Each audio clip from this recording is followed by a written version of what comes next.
भगवान विष्णु जी और माता लक्ष्मी जी की कहानी। एक बार भगवान विष्णु जी शेषनाग पर बैठे बैठे बोर हो गए और उन्होंने धरती पर घूमने का विचार मन में किया।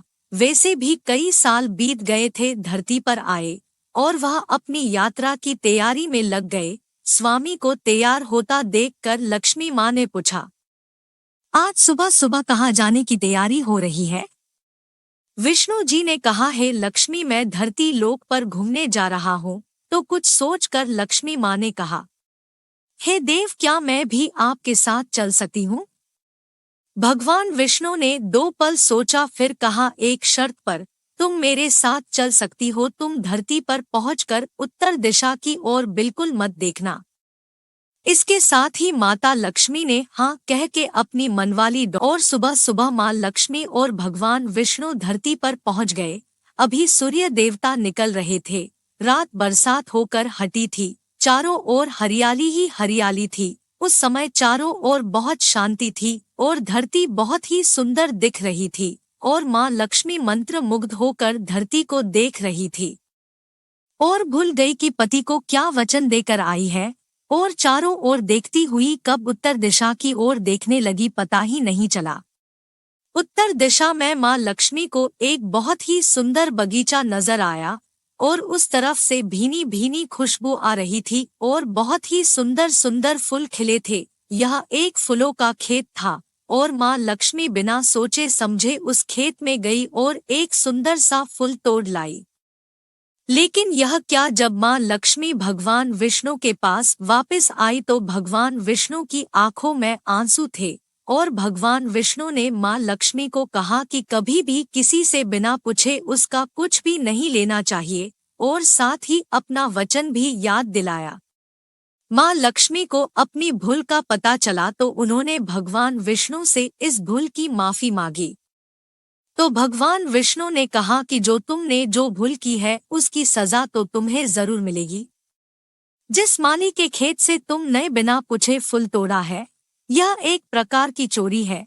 इसलिए अब तुम 3 साल तक माली के घर नौकरन कर रहा। उसके बाद मैं तुम्हें बैकुंठ में वापस बुलाऊंगा। माँ लक्ष्मी ने चुपचाप सर झुकाकर हाँ कर दी और माँ लक्ष्मी एक गरीब औरत का रूप धारण करके उस खेत के मालिक के घर गई। घर क्या एक झोपड़ा था और मालिक का नाम माधव था। माधव की बीबी, 2 बेटे और 3 बेटियां थी। सभी उस छोटे से खेत में काम करके किसी तरह से गुजारा करते थे।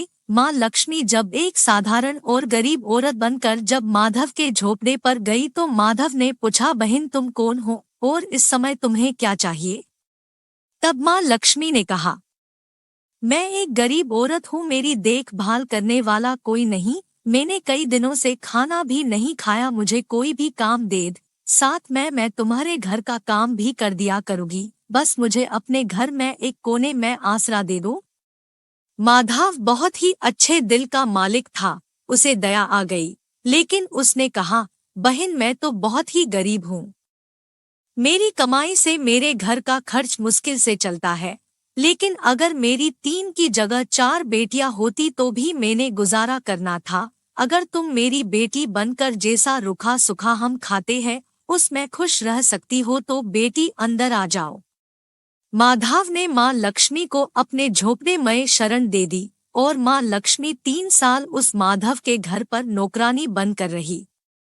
जिस दिन माँ लक्ष्मी माधव के घर आई थी उससे दूसरे दिन ही माधव को इतनी आमदनी हुई फूलों से कि शाम को एक गाय खरीद ली। फिर धीरे धीरे माधव ने काफी जमीन खरीद ली और सबने अच्छे अच्छे कपड़े भी बनवा लिए और फिर एक बड़ा पक्का घर भी बनवा लिया। बेटियों और बीबी ने गहने भी बनवा लिए और अब मकान भी बहुत बड़ा बनवा लिया था।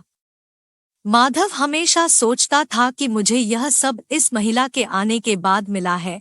इस बेटी के रूप में मेरी किस्मत आ गई है मेरी। और अब 2 से 5 साल बीत गए थे, लेकिन माँ लक्ष्मी अब भी घर में और खेत में काम करती थी। एक दिन माधव जब अपने खेतों से काम खत्म करके घर आया तो उसने अपने घर के सामने द्वार पर एक देवी स्वरूप गहनों से लदी एक औरत को देखा।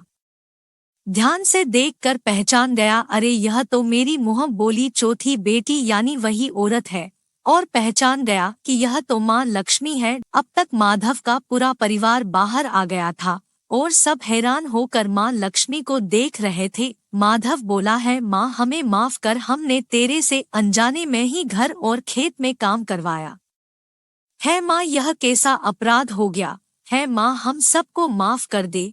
अब माँ लक्ष्मी मुस्कुराई और बोली है, माधव तुम बहुत ही अच्छे और दयालु व्यक्ति हो, तुमने मुझे अपनी बेटी की तरह से रखा, अपने परिवार के सदस्य की तरह से। इसके बदले मैं तुम्हें वरदान देती हूँ कि तुम्हारे पास कभी भी खुशियों की और धन की कमी नहीं रहेगी। तुम्हें सारे सुख मिलेंगे जिसके तुम हकदार हो। और फिर माँ अपने स्वामी के दोबारा भेजे रथ में बैठकर बैकुंठ चली गई। इस कहानी में माँ लक्ष्मी का संदेशा है कि जो लोग दयालु और साफ दिल के होते हैं, मैं वही निवास करती हूँ। हमें सभी मानवों की मदद करनी चाहिए और गरीब से गरीब को भी तुच्छ नहीं समझना चाहिए। शिक्षा, इस कहानी में लेखक यही कहना चाहता है कि एक छोटी सी भूल पर भगवान ने माँ लक्ष्मी को सजा दे दी। हम तो बहुत ही तुच्छ है, फिर भी भगवान हमें अपनी कृपा में रखता है। हमें भी हर इंसान के प्रति दयालुता दिखानी और बरतनी चाहिए, और यह दुख सुख हमारे ही कर्मों का फल है।